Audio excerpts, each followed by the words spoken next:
Yeah, it's something I find difficult because I feel like they're all my friends. They are They're not not your your friends. friends. Stop, everyone, stop That thinking is your clients okay. are your friends. They're not. They They're are with you friendly whilst to ever. you. Yeah. No, They're, they they're are not your friendly to you, friends. but they are not your friends. I can guarantee you the moment that you no longer serve a purpose to them, they don't know you. They just go away. They Yeah. go to the next You're friend. not. They find the next friend very quickly. Yeah. Oh, rude.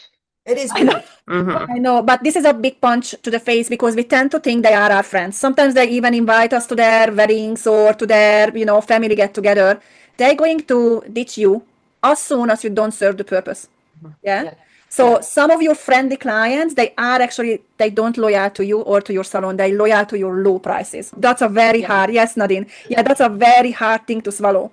Yeah. Very Because hard. I can tell you, if they're really your friend, they would be saying, I don't want it cheap, or you're too cheap. You should be charging more for your skill. Exactly. I will pay you for your skill. Your friends aren't the people that come and say, oh, can you do my color for me? Can you pull my hair out for me for the wedding? I've got something going on. That's not your friend. Yeah. Like, if a true friend will come in and say, hey, babe, can you book me in? Like Adriana and I don't do each other's hair for free and never have. Yeah. A friend is someone that you say it's their wedding coming up and you say, I will gift you this. This is my gift to you. Not like, oh, will you do my hair for my wedding? Oh, I get next rates, don't I? Exactly. Yeah.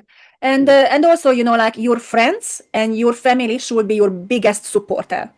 Yeah. I come to you, I pay full price, I purchase the products from you. And the only thing what I ever consider to do, very small amount of friends, one or two, that because I have 100% profit on the product, I gave them 20% off. Yeah. But not my services. My services, like I would earn full money if someone would come a full paying clients. So they are not your friend. They are friendly to you. They are loyal to your low prices, and you better off not to have them in long term because you actually investing thousands of dollars during the years to giving them free services.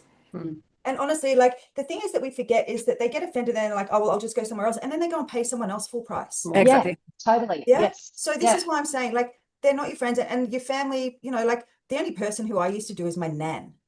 And she tried to pay me and I wouldn't take it. But everyone else, they had to pay. For me, it's only my mom sometimes and my more. sister. Yeah. Same. Me too, my mom. Yeah. And it's not like, like, oh, my cousin, like, no, like all those people, if you want to come to support my business, just pay full price, like this is how you can support me. And I don't have a problem with that. So yeah, like, we have our friends with Jodie, Sylvia, who is a nail artist, full price, whatever she does. She comes up every 3 weeks. We're trying to get off her cycle because every time she comes up, it's crazy. But Harper and I have our nails done with her every 3 weeks, and we pay full price. Yeah. Like it's just like me and my beautician friend, like I always pay full price, and I never let her to lower. She wanted, and I said no. Yeah, I do the same when I see friends. I'm like, no, I want full price because I expect the same in return. And also another and then also another good thing, like sometimes you sort of, like, all right, I'm a hairdresser, I'm a nail artist, like, let's do each other's. I don't have a problem when you actually put it down each time how much is. And then it needs to be fair. Yeah, because it's very, very easily can be that you are more expensive, she's less expensive, and then, like, you only go for every 4 weeks, she wants to come every 2 weeks. Like, it needs to be, at least visually, you understand where you are standing.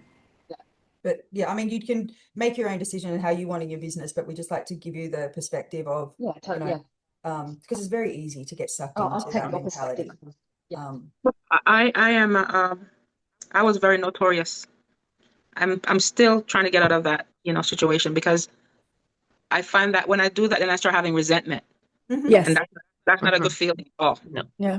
It's like, I don't want to feel like that, but I tell myself I need to stop watching people's pocketbooks. Exactly. These are the same people. As soon as they walk in, they're like, oh, they tell you all about all the the bills that they have to pay, all the thing. But then under the same breath, they're like, okay, so, don't kill me. And under that same breath, they're like, well, I'm going to, I don't know, Spain. Yeah, Hawaii or whatever. On a luxury cruise. Mm-hmm. And you're like, I haven't been on a vacation in over 20 years. Exactly. And then you just want to just like smack them upside. Yeah, and it's a terrible feeling because it happened to me too, and that changed my whole mind because I had a client and she came and she said her husband lost his job. And I said, all right, I just going to look after you until he finds a job, the next couple of months. I just going to, not charging for cut or whatever. And then a couple of months later, she comes during the winter, all, tanned, like really nice color and everything. And I said, like, oh, like, where have you been? And she said, I just came back from a 4 weeks holiday from, I think it was Hawaii. And I was so, I don't know, I could not even think. And that was it for me. This is when I understood they are not your friend.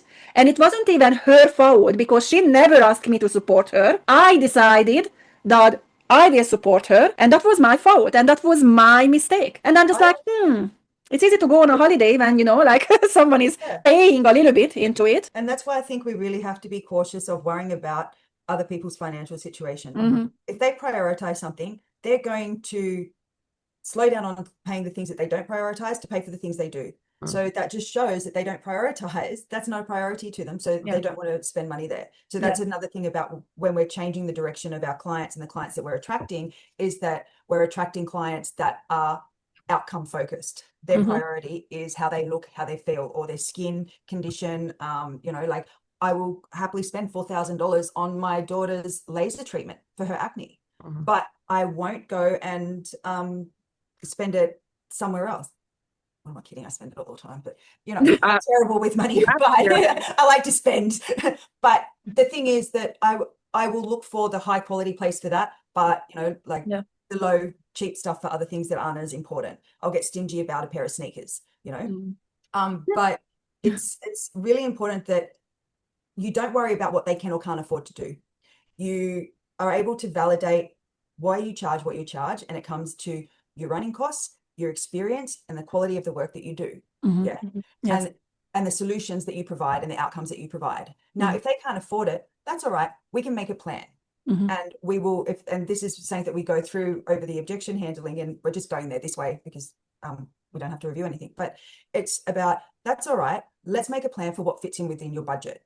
That way you're not devaluing what you're doing, but you're saying, well, okay, you can't have a full head of foil, so let's do a frame this time, and then you can come back in 6-12 weeks and we can do like a T-set, and you can actually end up, when they're doing that, you get them coming back more regularly for a slightly smaller, but at the end of the time, they've actually spent more money with you anyway, because they're having these regular small ones instead of just waiting for like really big in between. And the other thing is what we need to remember, it is okay to say no to a client. So an example, when my team was very, very surprised that I actually said no to a client, a girl came in with a big idea what she wanted with a very tiny budget.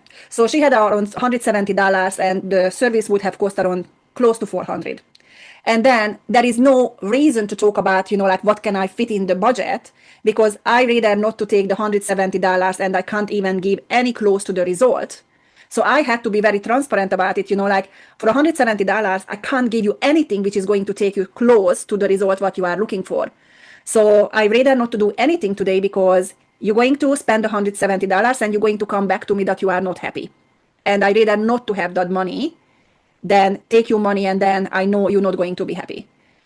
And we've been programmed with being told in the service industry, the client's always right.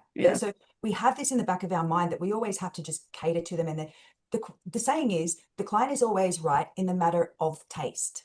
They forget to leave that out. So what is their taste? Their writing, not in them how we treat them, and like that we should be treated like crap. So then when it comes to it's even with the retail and things like that, is that it will always be, you give them the full option and then you break it up into smaller.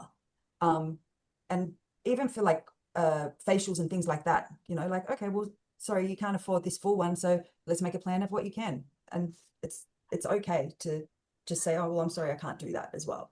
Yeah, and just really, if the client comes with a really big expectation with very small budget, you have that feeling that it's, even if you lower things or shift things around, it's not going to work. And it doesn't work because fixing and all the other things is just always cost more money. So I think it's very important for us to understand. That's actually a very, very big key takeaway today. Just everyone remember, none of your friendly clients are your friends. They are not. They are not.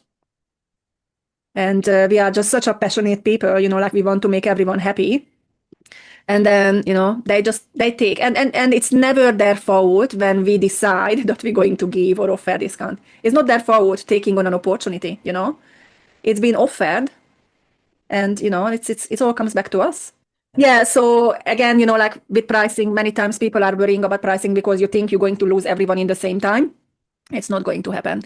It's going to be a transition time. So your income never going to dip down. So it's always going to be just slowly, like the old ones, we call them the D grade, the difficult ones.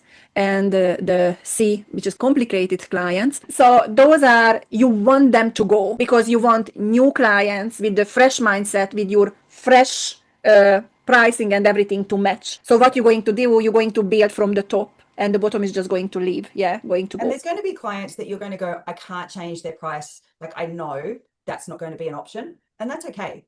Because eventually, as all the other ones change, then you're going to be less fearful of losing that cheap client because you've got all the other ones that are paying more. Yeah. And then they're resenting them coming in because you know how much you could be making during that time. So then you'll naturally just want to go, I'm not doing it, or passing it on to a team member.